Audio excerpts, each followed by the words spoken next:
I'm Michelle. Standing in the hallway, I watched as my father, Dr. Henry, slid to the floor, his face a mask of terror. The phone dropped from his hand, and the fight was finally over.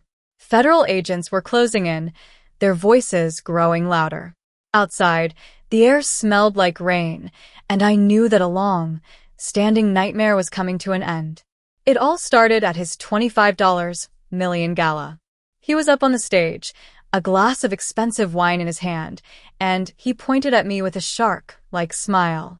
"Ladies and gentlemen, meet my daughter. A complete waste of my good genes. She's out there dealing with society's dregs instead of carrying on my legacy. What a pity." The 300 guests laughed, thinking it was a joke. Little did they know I had a wireless microphone in my sleeve and was about to turn this gala into a federal crime scene. I stepped out of the shadows. The click of my heels on the marble floor cut through the laughter like a knife. The room fell into a heavy, dangerous silence. I walked straight up to the stage. My father, Dr. Henry, looked at me, expecting a tantrum or a plea for respect. He saw the daughter he'd bullied for years, but he was in for a shock. I reached out and took the microphone from his hand. He was too stunned to stop me. Turning to the crowd, I said, "My father is right about one thing. I do work with the state's most vulnerable." But he left out my job title. I paused, letting the silence stretch. "I'm the senior program officer for the State Health Fund, and I'm the sole signatory with veto power over the $25 million grant Dr. Henry has been begging for since January." The room froze. My father's face went from arrogant red to ashen in an instant. He dropped his glass, and the red wine spread across the stage like a wound. I ignored the mess and opened the black folder I'd been carrying. I started going through the proposal for the so-called Center for Hope and Recovery. It sounded noble, but a line item audit I'd done that morning told a different story. 80% of the budget was for facility upgrades, like Italian leather furniture for the executive offices and marble flooring for the private lobby, with nothing for patient beds. And there were $300,000 for 2 luxury SUVs for a nonprofit serving the homeless. My father was trembling. I said into the microphone, "This isn't a medical facility. It's a retirement plan in the guise of charity." I closed the folder with a snap and rejected his application due to financial mismanagement and attempted fraud. I dropped the microphone and walked off the stage, feeling the shock of the crowd. For years, I'd been the invisible disappointment in the family.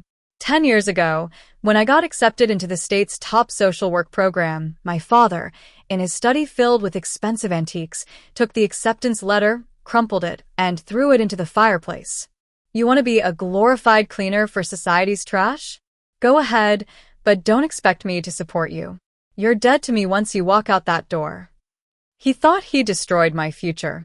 While he built his plastic surgery empire and vanity projects, I worked double shifts, put myself through night school, and earned a master's in public administration on a diet of ramen and spite. I rose through the ranks from a caseworker to a district manager and finally to the state board. He never bothered to know me. I was just a punchline for him. 6 months ago, when his grant application landed on my desk, I saw the inflated numbers and the shell companies. I could have rejected it quietly, but that wouldn't have been justice. So I waited. I approved the preliminary rounds, let him believe he'd won. I watched him book the Grand Hotel, order the lobster and vintage wine, and gather all the important people in the city. I let him build his own downfall. After I left the ballroom, I thought it was over. But he followed me into the hallway, his tuxedo rumpled, his face red with rage.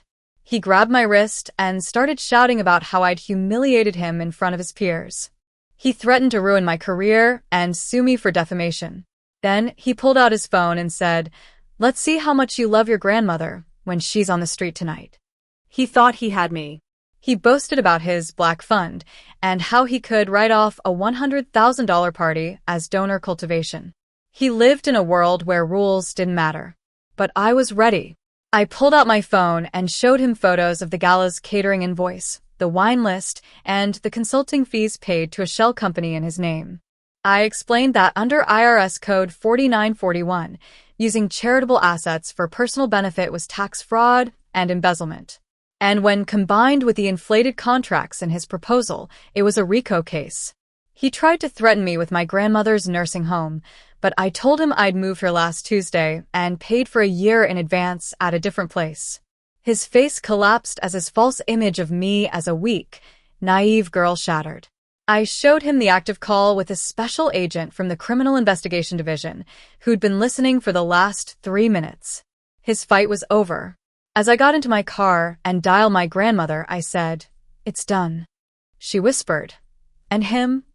He can't hurt us anymore." For the first time, the noise of his voice in my head was gone. It wasn't joy, more like the relief after removing a long, festering tumor. I drove away without looking back, knowing that power doesn't make someone untouchable and truth always prevails.